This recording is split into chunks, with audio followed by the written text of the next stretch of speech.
Welcome to Connecting with Christ. This is your host, Jesus Christ.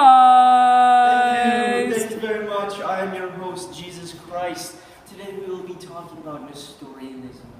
We have three very special guests today named Michelle, Ainsley, and Leah. They are here to talk to you about the many different aspects of Nestorianism. So let's welcome the two guests first, shall we?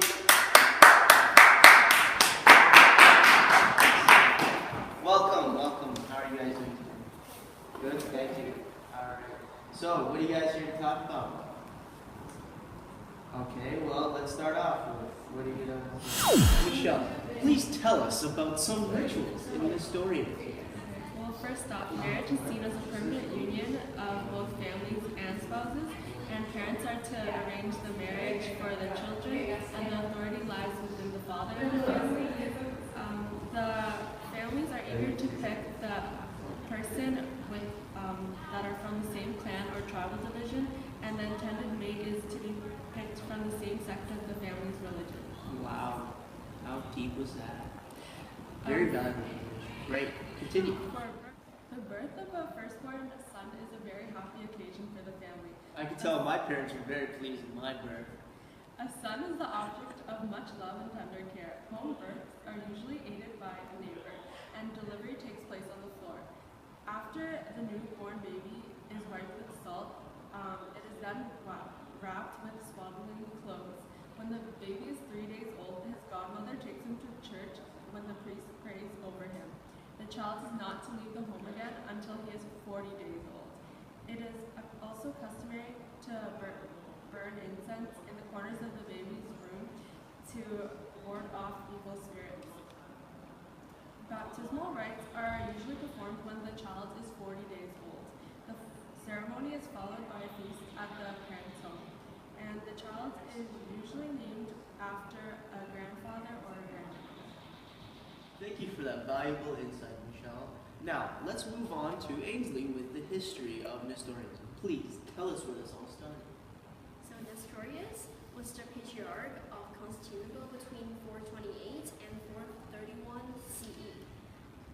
His ideas form the basis of Nestorian church doctrines of Christ-separate natures, and after his death, his followers, most of them moved from Iraq to Persia, and then when they arrived in Persia, the missionary activities were started by churchmen and the traders. The Nestorian church included believers not only in Persia but Egypt, Pakistan, Bactria, and even India were kind of spreading out. So, Nestoria was the first Christianity introduced in China. However, it came under attack in China during the late Tang Dynasty. By the time the Tang Dynasty collapsed in 907 CE, many church buildings stood abandoned. Across the Central Asia, Nestorianism was gradually displaced by Islam between the 7th and 13th centuries. By the end of 1400s, the only significant Nestorian community left was the relatively isolated settlement on the India's Arabella coast. Wow, that was some very insightful information. You must be parched after talking all that much. Here's some water for you. Thank you. I can make it into wine if you like. Sure.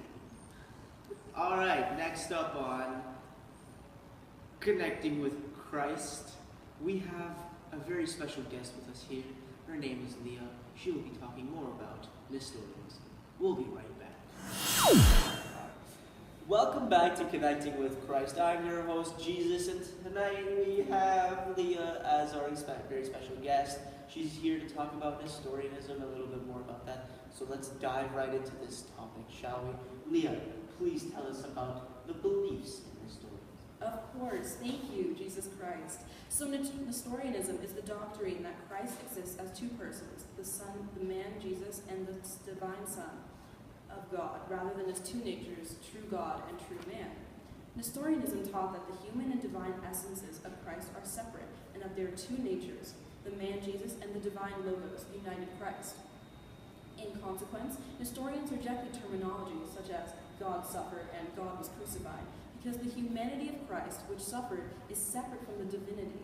Likewise, they rejected the term Theotokos, as the title of the Virgin Mary, suggesting that the Christokos, because of their view, he only took as human nature from his mother, while the divine Logos was pre-existent and external. So calling Mary Mother of God was misleading and potentially wrong.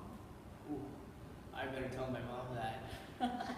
Well, thank you so much for that insight on the beliefs of Nestorianism. It was very good to have you today. Anytime. Oh, a wonderful time we're having here. I'm sorry, but we're going to have to cut short here. Our time's almost up. Thank you for joining us on this very special episode of Connecting with Christ. I'm your host, Jesus, and to all you folks out there, have a wonderful day.